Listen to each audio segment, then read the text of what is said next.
بالله من الشيطان الرجيم بسم الله الرحمن الرحيم يا أيها المدثر قم فأنذر وربك فكبر وثيابك فطهر ولقد كرمنا بني آدم وحملناه في البر والبحر ورزقناهم من الطيبات وفضلناهم على كثير ممن خلقنا تفضيلا آمين آمين. مولانا شيخ صلاتي أدام الله حياته. ọjọ́ ti lọ àwọn mo ní àfa wa Al-Bagawi ní ìṣẹ́jú kan. Ayakumullahu. Baba Salati. Ayadakumullahu binasrihi. Àfa wa Àgbáyára. Allahu hayatahu. Bature. Allahu hayatahu. Àfa wa Sọláhí. Salamun alaykum. Ẹ dákun mo ní Al-Bagawi ìṣẹ́jú kan. Ya imata dinina. Àfa wa àgbà Imam Hasan Al-Basri. Ya imam. Àwọn ni wọ́n sọ ọ̀rọ̀ kan fún wa. Bàbá wa Imam Hasan Al-Basri. Ya imata dinina. Wa ni adraktu akiwaman. Lam yakun lahum aibun. Salamun alaykum. Fatakallamu an uyubin nas. Ya aimata dinina. Wa hadatha Allahu lahum uyuban. Aimata dinina. Ma win tó ń wí lọ. Biduni salami. Bàbá wa àgbà Imam Hasan Al-Basri. La yajuzu kalami. Wọ́n tún wá wí mí nídàkejì náà. Salamun alaykum. Wal adraktu akiwaman. Ya aimata dinina.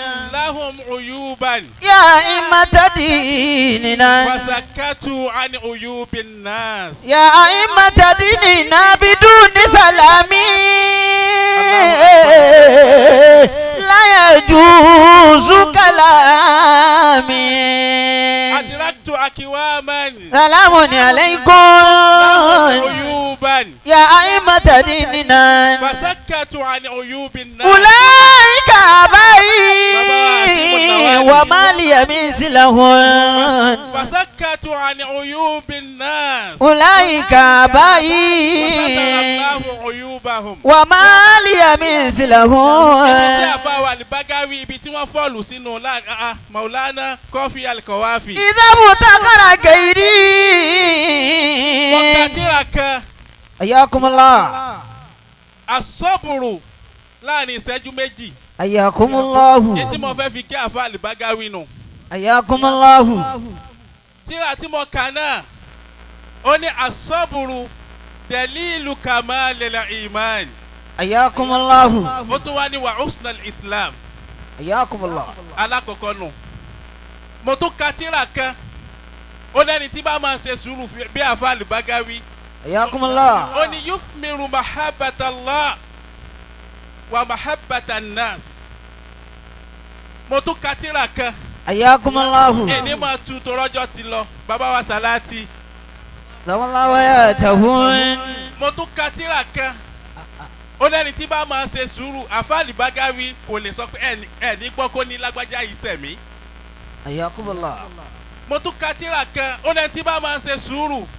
Ó ní alifawsu bilijanna wa najatu minan nar. Bàbá Salati.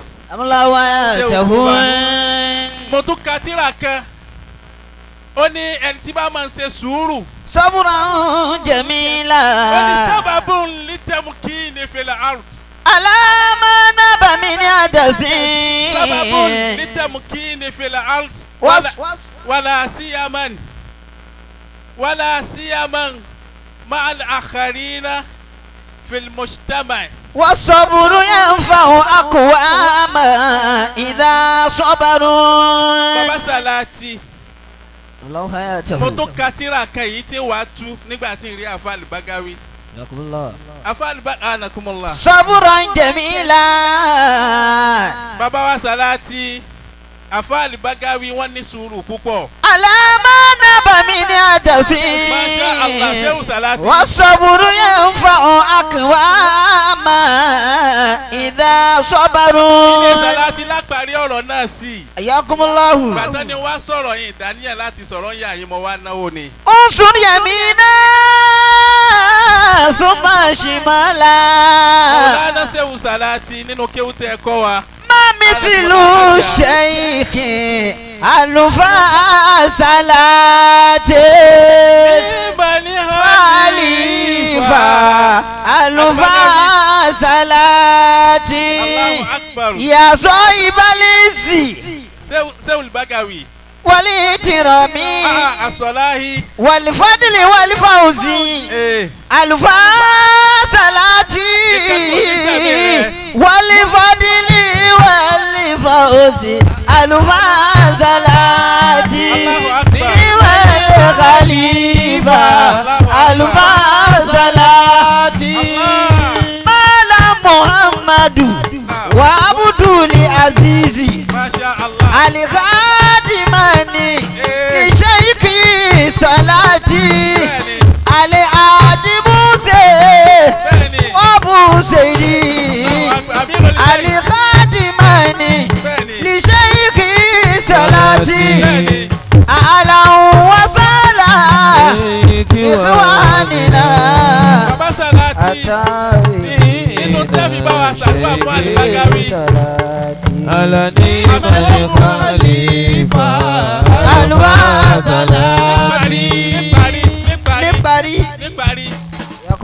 Bàbá Sàláàtì etí mo rí lára Àlì Bágáwí ni pé nínú tírà tẹ́ ẹ kọ́ wa tẹ́ ní asọ́bùrù yusaidul insan ala ta'ayyusi ma'al akharina fil mujtama subhana rabbika. رب العزة عما أملنا بين القبول وردها إلى صلاة على النبي محمد اللهم صل على النبي محمد اللهم صل على النبي محمد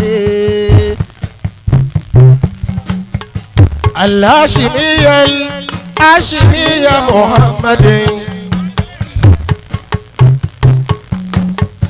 أملنا بين القبول وردها إلا الصلاة على النبي محمد ألف الورى مثل النبي محمد